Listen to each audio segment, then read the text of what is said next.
அன்புள்ள சகோதர சகோதரிகளே, நம் ஆண்டவராகிய இயேசு கிறிஸ்துவின் அருளும் கடவுளின் அன்பும் பரிசுத்த ஆவியானவரின் நட்புறவும் நம் அனைவரோடும் இருப்பதாக.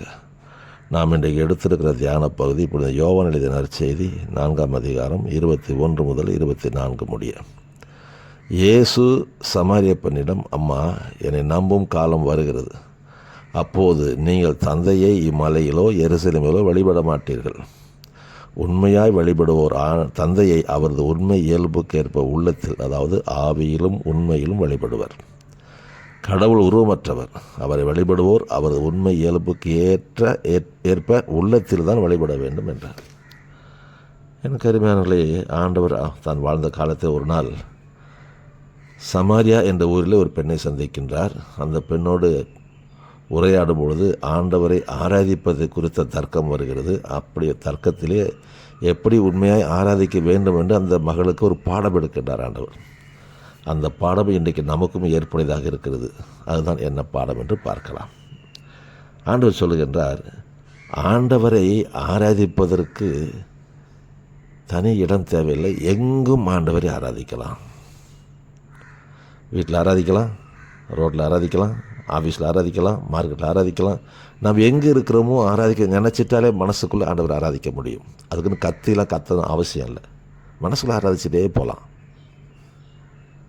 ரெண்டாவது ஆண்டவர் சொல்லுகிறார், ஆண்டவரை ஆராதிப்பதற்கென்று சிறப்பு இடம். இந்த இடத்துக்கு இங்கே போனால் தான், இந்த ஊருக்கு போனால் தான் சிறப்பாக நடக்கும், அந்த ஊரில் ஆலயம் தான் சிறப்பு என்று எந்த ஒரு இடமும், அதாவது ஆலயமும் சிறப்புன்னு சொல்ல முடியாது. எல்லா இடத்துலையும் ஆண்டவர் இருக்கார். அவர் எப்படி ஆராதிக்கணும்? மூணாவது, உள்ளத்திலிருந்து ஆராதிக்கப்பா. ஆவியிலும் உண்மையிலும், உண்மையாக ஆராதிக்கணும். அது எங்கேருந்து ஆராதிக்கணும்? உள்ளத்தில், ஆவியிலும் உண்மையிலும் நீ ஆராதிக்க வேண்டும். உள்ளத்திலிருந்து வரணும் இந்த ஆராதனை. வெறும் நாவிலிருந்து வருவதில்லை, அறிவிலிருந்து வருவதில்லை, உள்ளத்திலிருந்து வரணும் என்றார். 4வது கற்றுக்கொள்கின்றார், அவரை மகிமைப்படுத்தும் நோக்கத்தோடு அவர் ஆராதிக்கணும். நம்ம ஆராதிப்பதற்கு வேறு நோக்கமே இருக்கக்கூடாது. ஒரே நோக்கம், என் ஆண்டவரை நான் மகிமைப்படுத்துகிறேன், அவர் உயர்ந்தவர் என்று அவரை மகிமைப்படுத்தும் நோக்கத்தோடு அவரை ஆராதிக்க வேண்டும். 5வது ஆண்டவர் என்ன கற்றுக் கொடுக்குறாருன்னா, ஆண்டவரை ஆராதிக்கும் பொழுது எவ்வித நோக்கமும் இல்லாமல் ஆராதிக்கணுமா, எந்த எதிர்பார்ப்பும் இல்லாமல் ஆராதிக்கணுமா. எனக்கு இது நடக்கணும், அது நடக்கணும், அதுக்காக நான் ஆராதிக்க, அப்படி இல்லை. நம்மில் பலரும் ஆண்டவரை அணுகுகிற பொழுது பலவித வேண்டுதல் கூட தான் அணுகுகிறோம். ஆண்டவர் வேண்டுதலை கண்டிப்பாக தருவார். அதற்கு ஒரு காலம் இருக்கிறது, செய்ய கேட்கலாம். ஆனால் ஆராதிக்க வேண்டும் என்று போய்விட்டால் எந்த எதிர்பார்ப்பு இல்லாமல் ஆண்டவரை நாம் ஆராதிக்கிற மக்களாக இருக்க வேண்டும். ஆண்டவர் என்ன கற்றுக்கொடுறாருன்னா, இந்த ஆராதனை என்பது ஏதோ ஒரு நாள் அல்லது ஒரு வேலை செய்வது அல்ல. இது ஒரு தொடர் நிகழ்வு. ஏனென்றால் நாம் வாழ்கின்ற காலம் வரையிலும் ஒவ்வொரு நாளும் ஆண்டவரை நாம் ஆராதிக்கிற மக்களாக இருக்க வேண்டும்.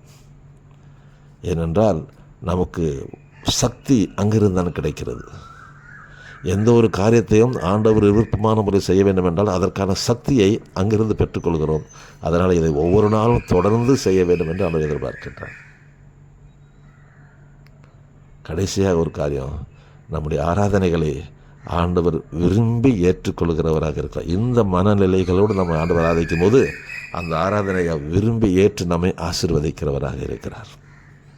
ஏனென்றால் அவர் சொல்லியிருக்கிறார், நீ எங்கெல்லாம் என்னை மகிமைப்படுத்துகிறாயோ, எந்த எதிர்பார்ப்பு இல்லாமல் உள்ளத்தின் ஆழத்திலிருந்து எங்கெல்லாம் நீ என்னை மகிமைப்படுத்துகிறாயோ அங்கெல்லாம் நானே இறங்கி வந்து உன்னை ஆசீர்வதிப்பேன் என்று சொல்லுகின்றார்.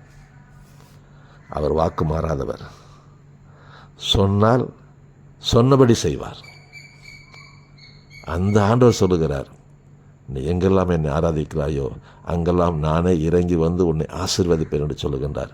இந்த ஆசீர்வாதத்தை, இப்படிப்பட்ட ஒரு ஆசீர்வாதத்தை பெற்றுக்கொள்வதற்காக ஆண்டவர் கற்றுக் கொடுத்த இந்த பாடத்தின் அடிப்படையிலே நம்முடைய ஆராதனைகளை மேற்கொள்வோம்.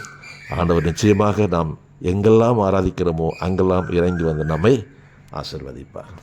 செய்வோமா? ஜெபிப்போம்.